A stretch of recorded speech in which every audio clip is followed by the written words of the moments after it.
Саламатсыздар урматтуу менин каналымдын көрүүчүлөрүм, сиздерди каналга көргөнгө абдан кубанычтамын. Бүгүнкү тема Украина менен Орусиянын ортосунда эмне болуп жатат? Кандай негизи геосаясий жаңылыктар бар ал тарапта? Ушуну карайлы. Бүгүнкү күнү Украина пропагандасы күчтүү иштейт да, негизи жеңип атабыз деп атат, бир нече складдарды жардырдык деп атат, бүт маалыматтарды көрсөтүп атат. Бирок Украина ичинде дагы аябай чоң кризис болуп атат да. Желдеттерди ротациясы жок, эс албай бир кишилер уже кээ бирөөлөр 3 жыл тынбай согушуп, тажап ушундай толукталбай ушундай келе атышат да. Ошон үчүн алар мисалы үчүн орустарга уттуруп ийди. Орустар билишти дагы, жеңишти да ушул тарап. Ушул аябай стратегиялык точка, чекит. Ушул стратегиялык точкадан булар эми баягы Украина армиясына алып келип аткан логистикалык жолдордун баарын алар баягы атууга мүмкүнчүлүк алышты да. Демек алар деген украиналык логистиканы толук менен тыйышат, буушат. Ошон үчүн Украинанын абалы кичине начарлады. Курскстан болсо баягы Орусиянын армиялары Курскка жиберилген, алаксытылган. Алар жеңилишти да. Алар украиндиктерди Путин койгон убакыттын ичинде чыгара албай калышты. Ушундай нерсе болуп атат. Бүгүн деле кайра авиабазаларга сокку кылып атышат украиндиктер. Бүгүн да складдар күйүп атат, нефтебазалар күйүп атат, складдар жарылып атат. Бирок кандайдыр бир мындай жакшы жыйынтык чыкпай атат да бир четинен. Анан Орусия бир сыйра өзүнүн ядердик доктринасын алмаштырышты. Дрон менен соксоңор дагы ядердик курал колдонобуз дешти. Ошол эртеси эле украиндиктер 125 дрон менен кайра атты, Москвага чейин учуп барды. Анан орус бийлиги айтты, биз деген жок, биз деген туура эмес түшүндүңөр, биз башка учурда ушул доктринаны колдонобуз дешти. Анан эртеси күнү дагы 150 дрон учуп келди Украинадан. Кайра эле ядердик жардыруу эмче боло элек да, Орусия кайра эле ядердик куралды колдоно элек. Бирок ошол доктринага Кытайдын өзүнүн мындай жообу болду. Кытай ал доктринага каршы чыкты дагы, анан айтты. Биз Кытай, Индия, бир нече өлкө ушундай Орусияга кайрылуу жиберди. Ядердик курал менен коркутуу жана ядердик куралды колдонуу биз тараптан толугу менен тыюу салынат, биз ага каршыбыз деп айтып чыгышты. Анткени бүгүнкү күнү Кытай бул аябай баягы дүйнө жүзүн кийинткен, дүйнө жүзүнө бүт баягы жабдыктарды жасап берген ушундай өлкө болду, мамлекет болду. Демек бүгүнкү күнү Кытай өзү ушундай баягы эл журтка, мындай дүйнө эл журтуна товарларды тартуулап, соода кылып, экономиканы көтөрүп, ушундай кандайдыр куруу жаратмандык кылып жатат, жаратып жатат, жаңы товарлар жаратып жатат. Ушундай кандай чоң куруу, позитивдүү, жакшы иштер жасап жатат. Бирок баягы ушул нерсе кайра эле карасак баягы коптуу нерсенин астында болуп атат. Эң коптуусу бул, эгерде Орусия атомдук согушту кылса, дүйнө талкаланса, анда кытайлардын эмгеги кимге кереги бар? Ушундай суроо болуп атат да.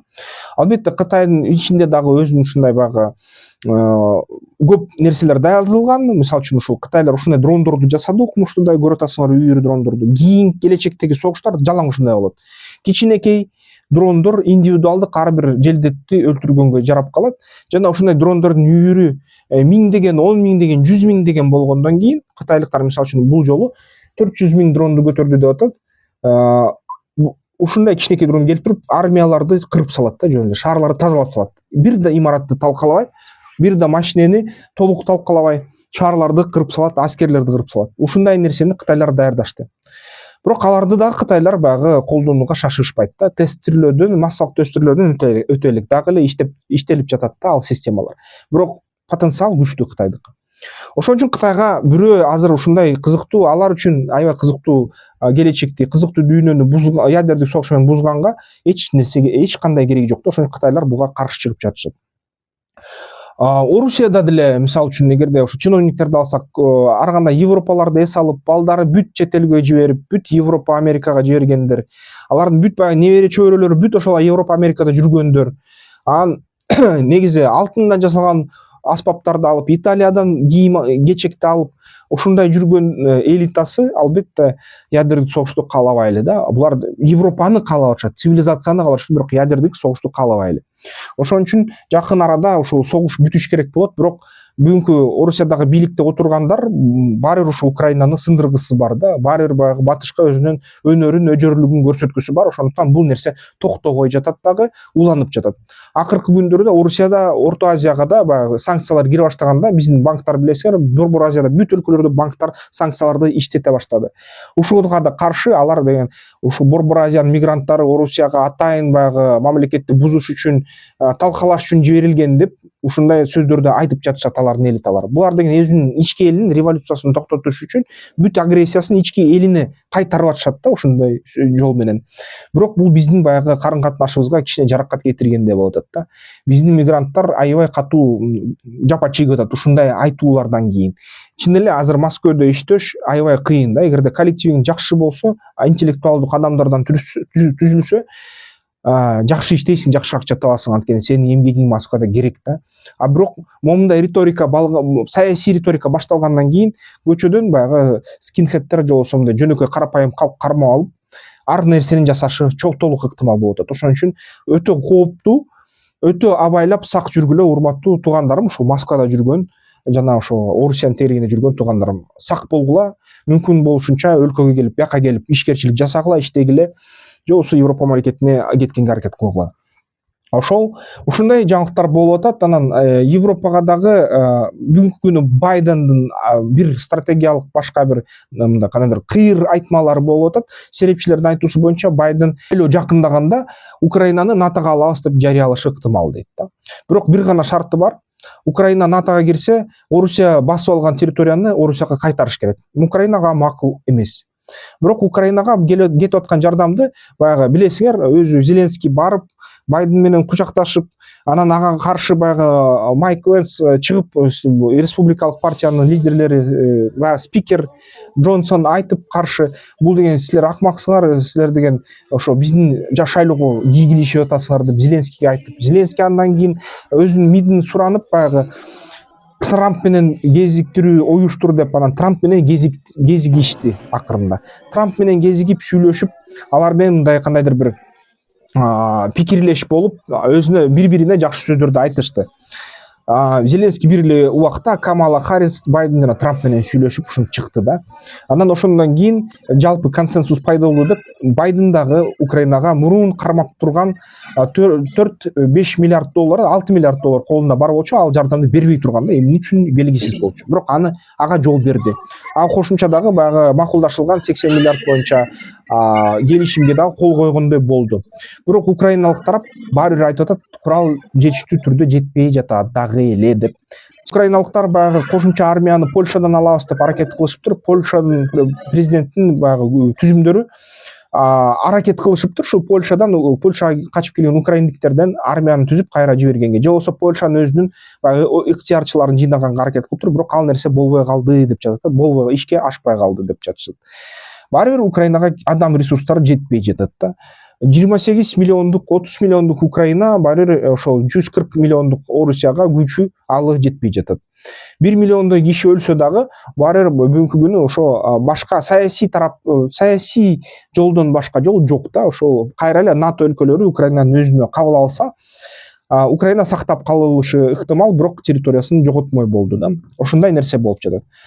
Эгерде Орусиянын ичинде бийликтин пикири алмашып, бийлик кайра баягы мурунку чек араларга кайтарганга макул болсо, анда Орусиянын күндөрү саналган болуп калат. Орусиянын ичинде революция болуп, Орусия көп майда мамлекетке чачырап кетет. Ушундай нерсе болот. Алар да аны каалашпайлы, элиталары аны каалашпайлы. Элиталарга андан көрө өлгүчө, каргыча 100 жыл бою, канча жыл бою согушту улантыш керек деген пикирде алар. Албетте бул пикир эч кимге жакпай эле. Ошон үчүн жакын арада ушул Америка Кошмо Штаттарында шайлоо жакындаганда, шайлоонун тагасында балким демократтар ошол кандайдыр бир тынчтык жолун табышат. Ушундай спектакль дүйнө жүзүнө даярдалып жатат. Ал спектакль негизи баягы демократия партия утуш үчүн керек. Бирок дагы эле баягы Америка Кошмо Штаттарынын өзүнүн шайлоо системасы бир кызыктай, кайра эле республиканецтер утуп калышы ыктымал да. Ким гана утпасын, ушул тарапта булар Украина менен согушту токтоткусу бар. Анткени буларды деген баягы кээ бир видеолорумда айттым эле, Иран менен согушка дайындалып жатышат. Бирок Иранда аны түшүнүп, Ирандын ички күчтөрү, элиталары дагы ошол согушту токтотконго, кандайдыр бир тынчтык жолго чыкканга аракет кылууда да бүгүнкү күнү. Дүйнө жүзү ушул согуштан тажап жатат.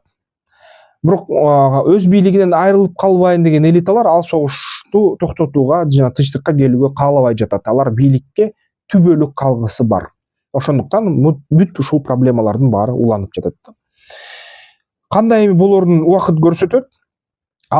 Урматтуу кыргыз элим, бизге ишкерлер жетишпей жатат. биздин 1 миллион ишкер болуш керек өлкөбүздө. Азыр 600 миң эле мындай ишкер бар деп айтылып жатат да статистикалык комитеттин маалыматы боюнча.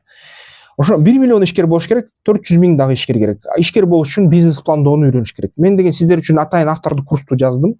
Ушул жерде баягы QR код менен кирсеңиздер болот, же болбосо видео астында сүрөттөмө бар, алакта шилтеме бар, ошол шилтеме менен кирсеңиздер болот. Катталгыла, жардамчыларым сиздер менен байланышат, анан ошол видео курска доступ алып туруп үйрөнгүлө, бизнес план жазганга, бизнес план түзгөнгө, бизнести пландаштырууга, алдын ала кадамдарын эске алууга, ошо бүт. Эгерде бизнес жасабасаңыздар жакынкы арада өлкөбүз тез өнүкпөйт. Бизнес жасасаңар өлкөбүз тез өнүгөт. Өнүгүүнүн артынан дагы армия да күчтөлөт, коопсуздук да күчтөлөт. Бутка турабыз. Анан эртеңки күнгө ушундай геосаясий жаңылыктарды уксак деле кичине жүрөгүбүз тынчыраак болот да. Ал үчүн акча, аскер күч, улуттук биримдик керек да. Ошон үчүн бизнес планды жазууга дагы үйрөнгөнгө аракетиңерди таштагыла. Эмки видеолордон көрүшкөнчө.